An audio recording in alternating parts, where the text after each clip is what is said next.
Galera, ao longo de muitos anos a Marvel construiu o seu universo cinematográfico com muitos filmes e séries agora, sempre buscando dar continuidade numa saga, tentando amarrar uma obra na outra. Mas será que todas as situações ficaram realmente amarradas? Tudo ficou explicado? Nesse vídeo de hoje eu vou dizer pra você que não. Tem muita ponta solta aí que esqueceram de amarrar e que estão sem explicação até hoje. Quer saber o que a Marvel ainda não explicou pra gente? Então vem comigo, é agora!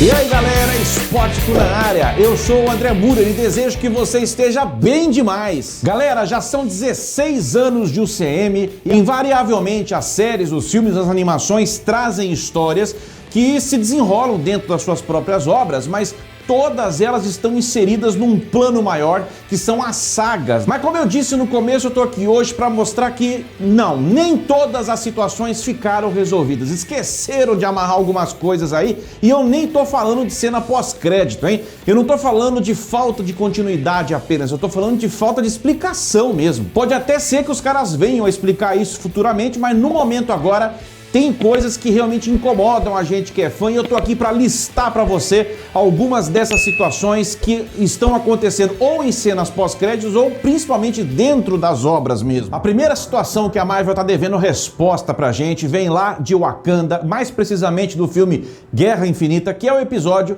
em que a galera leva lá o corpo do Visão lá pra Wakanda, pra Shuri poder tentar ver o que ela consegue fazer ali, porque eles estavam na tentativa de extrair, né, a joia da mente. E a gente viu que ela fez uma espécie de backup ali da joia da mente, né? E às pressas, porque daí a Ordem Negra chegou lá, o Thanos e companhia, e aí ela guardou isso lá, não só dados da joia da mente, como eu acho que até alguns dados do próprio corpo, né, do Visão. Então, a pergunta que fica até hoje é, onde foi parar esse backup, onde foram parar esses dados, seja da joia da mente ou esse backup com informações do corpo do Visão? Será que a Marvel tá ensaiando juntar essa informação que não apareceu mais até agora com a aparição do Visão Branco? Será que o Visão Branco, depois que teve contato lá com o Visão a partir da mente da Feiticeira Escarlate, será que ele foge para justamente encontrar os dados guardados lá em Wakanda? Lógico que isso é pura teoria da minha cabeça, mas daria um baita roteiro, né? E a gente tá teorizando dessa forma justamente porque não tem resposta sobre isso ainda. Mais uma situação que a Marvel nos deve respostas. Por falar em Feiticeira Escarlate, Visão Branco, vamos lá para a série WandaVision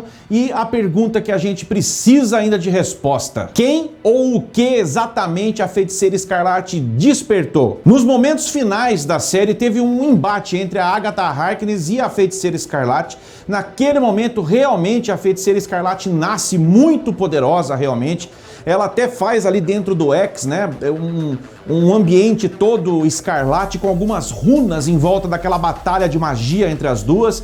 E naquele momento, depois do Darkhold ter aparecido, enfim, uma série de coisas, a Agatha Harkness, ela se espanta com aquilo, olha nos olhos da feiticeira e fala pra ela, você não tem ideia do que você despertou, ou você não tem ideia o que você despertou. O deus antigo Chthon não foi, porque a gente viu lá no filme, né, no Feiticeira Escarlate lá, no Multiverso da Loucura, junto com o Doutor Estranho, que não foi o Chthon que foi despertado. Muito se falou sobre o Mephisto, né, muitos memes saindo inclusive, agora é o Mephisto, vem o Mephisto e nada de Mephisto. Então, quem exatamente ou o que ela despertou? A Marvel está se referindo à própria entidade Feiticeira Escarlate? Será que é isso que a Wanda Maximoff despertou? A Agatha quis fazer com que a Wanda Maximoff entendesse que ela despertou a Feiticeira Escarlate? Isso não ficou claro, né? Ou ela tá falando de uma outra entidade que ainda vai dar as caras. Seguindo com a nossa lista aqui de situações sem respostas, eu tenho que ir lá pro filme Vingadores Ultimato, pro finalzinho do filme, e pegar justamente o momento em que o Capitão América sai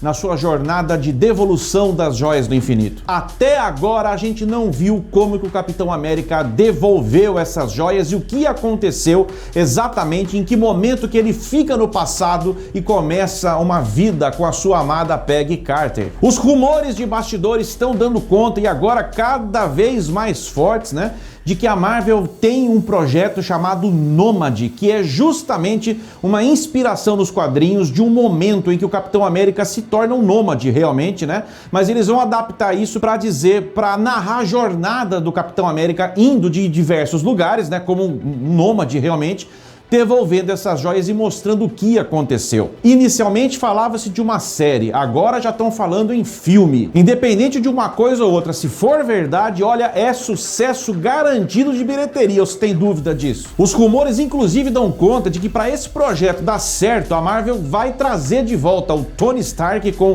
o Robert Downey Jr. e a Viúva Negra com a Scarlett Johansson. Isso para falar só o que tá saindo de rumor. Imagina os outros Vingadores ainda, né? Imagina encontrar o Thanos de novo, imagina trazer o Josh Brolin de novo. Mas por mais quentes que sejam os rumores, rumores são rumores. Não tem nada de oficial até agora, a gente fica aguardando isso. Indo adiante com a nossa lista de situações sem respostas, a gente tem que ir para a série da Miss Marvel agora, da Kamala Khan, porque ali a gente tem que entender o seguinte: por que tinha um dos braceletes do poder dentro de um templo dos 10 anéis? A série começa mostrando um flashback na Índia em 1942, quando a Aisha, né, que é a bisavó da Kamala Khan, tá dentro de um templo dos 10 anéis e estão procurando lá, e eles acabam achando, eles acham uma criatura com um braço azul lá, né? A gente não sabe se aquilo era um Kree ou se era alguma outra criatura sem explicação ainda, mas o fato é que o braço dessa criatura azul tinha um dos braceletes do poder.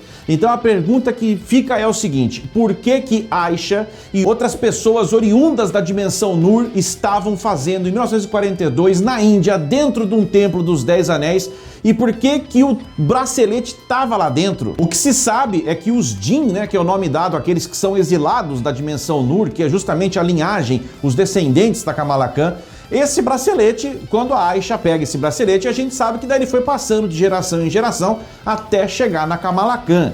E justamente porque ela é uma mutante, ela tem dentro dela um gene mutante, ela já tinha poderes que estavam adormecidos, então o bracelete nada mais fez do que despertar nela esse gene mutante para que ela possa então usar os seus poderes, né? Aliar os seus poderes de pertencente à dimensão Nur, né, de descendente da Aisha, e com os próprios poderes que o bracelete tem. Mas a gente não sabe até agora qual a relação entre aquele bracelete do poder, aquela criatura, e a organização 10 Anéis. Será que o Mandarim sabia disso? O Mandarim era praticamente imortal, né? Vivia há muitos séculos aqui na Terra. Ele tinha noção desse bracelete lá? E que templo era aquele dos 10 Anéis e por que exatamente estava na Índia? Todo mundo achando que o filme das Marvels ia abordar um pouco disso, né? Afinal de contas, o outro bracelete do poder foi encontrado, né? E no fim das contas, os dois braceletes vieram parar com a Kamala Khan, mas nada de explicar a origem, nada de explicar por que estavam lá. Mas por que exatamente eles foram separados e por que um deles estava no braço daquela criatura, os caras perderam uma grande chance de explicar isso pra gente, infelizmente. A próxima situação sem resposta da nossa lista vem lá do filme do Shang-Chi e vem exatamente daqueles sinais que os 10 Anéis estavam enviando e que chamou a atenção do Wong. Que sinais exatamente eram esses que estavam sendo enviados pelos 10 Anéis e para onde e para quem exatamente esses sinais estavam indo? Inclusive, durante a análise desses sinais, o Wong abre um portal, né, e vai buscar pessoalmente o Shang-Chi e a sua companheira inseparável, a Kate, né, e meio que numa videoconferência ali por vídeo entram o próprio Bruce Banner e a própria Carol Danvers, entram ali, a Capitã Marvel, né, estão tentando pensar em grupo o que está acontecendo, mas ninguém tem resposta sobre isso. A teoria mais forte que corre aí na internet entre os fãs é que esses sinais seriam um pedido de socorro, né, enviados para um planeta chamado Maquilu 5, que é o planeta originário dos 10 Anéis.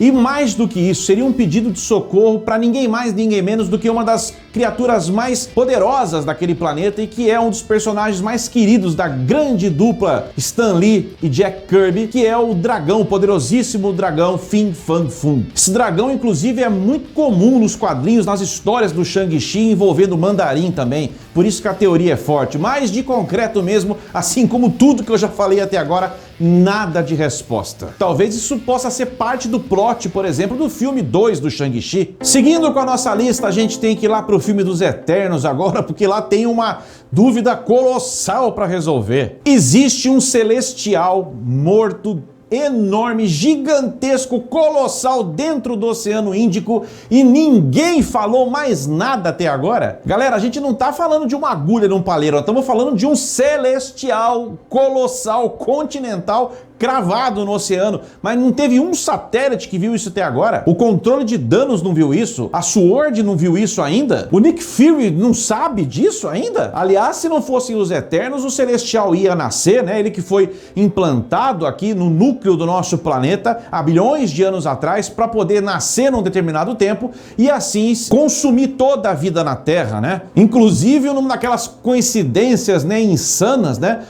A própria insanidade do Thanos de acabar com metade da população da Terra manteve esse Celestial dormindo, vejam só. Porque o Celestial só acordaria depois que a Terra atingisse um número exato para ele acordar. Com o blip, com o retorno de metade da população da Terra, a Terra atingiu então o número de habitantes necessários para esse Celestial acordar, mas quando ele estava em processo de despertar, os Eternos foram lá e acabaram com o Celestial. Ele virou pedra, ficou lá cravado no Oceano Índico, ninguém fala, ninguém sabe, ninguém viu. Há rumores aí na internet de que esse Celestial vai ser visto de novo, sendo um fornecedor talvez de adamantium, né? Para finalmente o adamantium entrar no UCM, o Celestial seria a porta de entrada do adamantium justamente para a carcaça, né? Do Logan, do Wolverine, ou seja lá para qualquer outra coisa. O fato é que até agora, se vai ser adamantium, se vai virar um parque de diversões, vai virar um museu, sei lá o que, uma colônia de férias, ninguém sabe dizer até agora o que vão fazer com o Celestial. Pior do que isso, nem se menciona mais o Celestial. A próxima situação sem resposta da nossa lista leva a gente para as últimas cenas da série do Falcão e do Soldado Invernal, e justamente quando a Sharon Carter, né, tá saindo ali dos Estados Unidos de uma sessão onde ela teria sido perdoada, né, pelos supostos crimes que ela havia cometido, a gente já sabe que a moça virou uma chavinha dentro dela, né? Aquela mocinha ex-agente, bonitinha, não sei o que, certinha, virou simplesmente a mercadora do poder, a grande manda-chuva da parte baixa de Madripoor, né? Uma contrabandista para aquele que paga mais do que o produto que precisar. A grande dúvida é, quando ela sai dessa sessão onde ela é perdoada pelo governo americano, ela pega o telefone, liga para alguém e conversa com alguém. Com quem exatamente a Sharon Carter conversou? Falando com essa pessoa desconhecida, ela diz que agora ela tem acesso a todos os segredos do governo americano, a armas, a planos, enfim, tem acesso a um monte de coisa. Essa mudança repentina deixou os fãs assim em polvorosa, e uma das teorias mais fortes é de que ela seria uma Skrull, já que a série, né, Invasão Secreta, estava se aproximando, mas a série já passou e nada de mostrar a Sharon Carter como uma Skrull. Aliás, ela nunca mais foi sequer mencionada em obra nenhuma. Será que ela estava falando com o Gravik, líder da rebelião dos Skrulls? Será que ela estava falando com a Valentina Allegra de La Fontaine, a condessa, que vai trabalhar junto com o futuro presidente dos Estados Unidos, que é o Thunderbolt Ross? Será que ela tá falando com o Wilson Fisk, que deve ser o próximo prefeito de Nova York? De qualquer forma, a gente só tem teorias, achismos, de concreto mesmo não tem nada. Com quem que a Sharon Carter estava falando ao telefone? E se você tem alguma outra situação que eu não falei aqui e que faz parte de algo que a Marvel também não respondeu, põe aqui nos comentários que a gente só continua. Faça até um outro vídeo, parte 2, né, da falta de memória da Marvel. E por falar em falta de memória, não vai esquecer de deixar aqui a tua inscrição se você não deixou no começo, vem fazer parte com a gente aqui do Spótico, manda ver, ativa o sininho, manda ver nesse like que só põe o nosso trabalho pra cima, e eu espero que você fique bem, se cuide, e a gente se vê sempre no próximo vídeo. Spótico na área!